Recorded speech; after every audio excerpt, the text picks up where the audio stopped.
Assalamualaikum warahmatullahi wabarakatuh.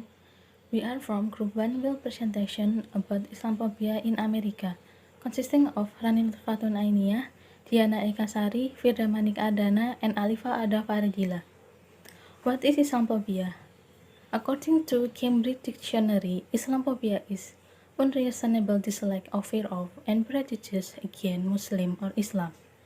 Islamophobia is a prejudice, aversion, hostility, or hatred toward Muslim and accompanies any restriction, exclusion, restriction, discrimination, or prejudice against Muslim that has the purpose or effect of nullifying or impairing the recognition, enjoyment, or exercise on a equal footing of human rights and fundamental freedom in the political, economy, social, cultural, or any other field of public life.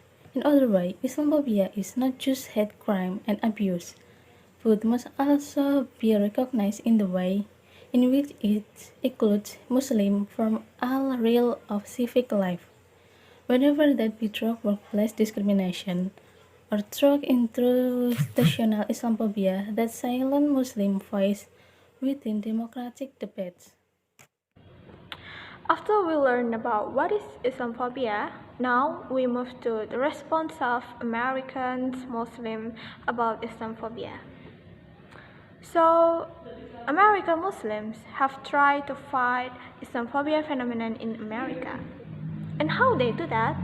So, American Muslims had some events like they teach and discuss about Islam together in several organizations, serve it with Muslim projects. And also there are Council on American Islam Relations or CHAIR. They had a campaign about sharing Quran. And the purpose of this events, they hope that it can reduce about Islamophobia and bad stereotype about Islam. Thank you, Rani. Now I will explain about the reason of why Islamophobia happened in America. The September 11, 2001 tragedy that blew up the World Trade Center or WTC building became a strong reason for the majority of Americans to suspect Islam as a den of terrorists. This is indeed unfair because the perpetrator involved in the tragedy is a radical Muslim from the Al-Qaeda network, namely Osama bin Laden, but then America sees Islam as a potential terrorist without considering the existence of many sects in Islam itself. After this incident, the Islamic Ummah were hated and overly suspected by them. Foreign immigrants who want to come to the US are closely inspected by airport officials, and even in mid-2004, the US government passed a policy named the USA Patriot, or the Uniting and Strengthening America by providing appropriate tools required to intercept and obstruct terrorism act, which authorizes the executive agencies to detain immigrants who are suspected of being involved in terrorism acts for a long period of time. The next slide is about the example of Islamophobia in America. There are some examples of Islamophobia in America.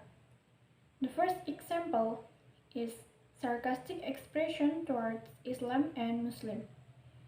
The American former president Donald Trump said, "I think Islam hates us," during an interview in March 2016. Not only that, the former National Security Advisor, Mr. Michael Flynn, called Islam as a political ideology that hides behind this notion of it being a religion. And Mr. Steve Bannon, former senior advisor, called Islam as the most radical religion in the world. The second example is insulting Al-Quran. The word burned a Quran day. John's congregation went ahead with a Quran burning in March 2011, and in February 2012, US soldiers at Bagram prison in Afghanistan burned 315 copies of the Quran. And the third example of Islamophobia in America is insulting Prophet Muhammad. Based on alltimes.com, An American teacher had been charged because of insulting the Prophet Muhammad. He displayed an image of Prophet Muhammad, and the image showed the Prophet in ragged clothing. And the last example of Islamophobia in America is insulting Islamic symbols in public areas. For the examples, there was a teacher insult a student for wearing hijab or headscarf as she thinks that it can be barrier to knowledge. The reason of why American Muslims still in America. 1. American Muslims think that America is their home. They won't give up even when they are kicked out. They will stay.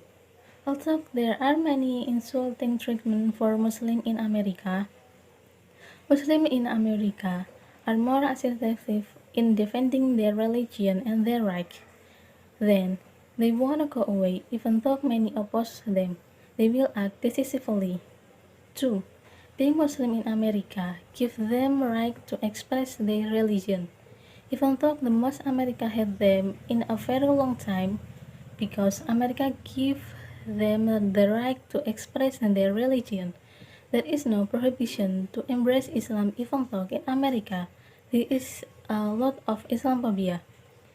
Therefore, they remain in America because if they move to another country where the majority of Islam, that country prohibits certain Islam religious stream. 3. America always gives us space to reach their dream even at the hard time. Muslims in America have a dream to free Islam and it becomes a challenge for Muslims to eliminate discrimination. Since justice regarding Islam has not materialized, they have the aim and passion to make it equal. There are several solutions for Islamophobia in America. First, reveal in a deep and comprehensive manner the paradigm behind this Islamophobic campaign and practice.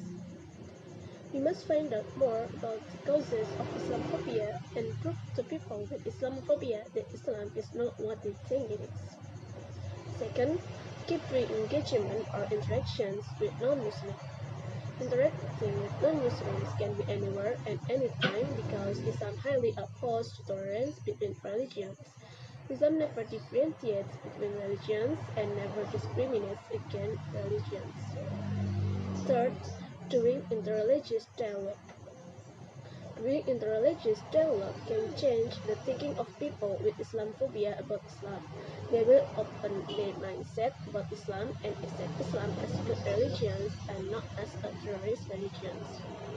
Then, being a good representative as a Muslim and helping each other.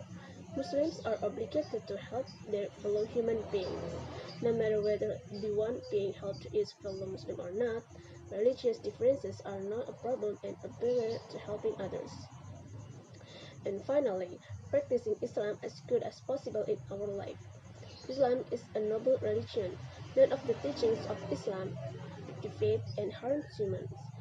If the teachings of Islam are truly practiced by all human beings, there will be no evil in the face of this earth. But we also cannot force Islam on other people. It is in the person of teachings of Islam, and they will see how noble Islamic teachings are, so they change their bad thinking about Islam.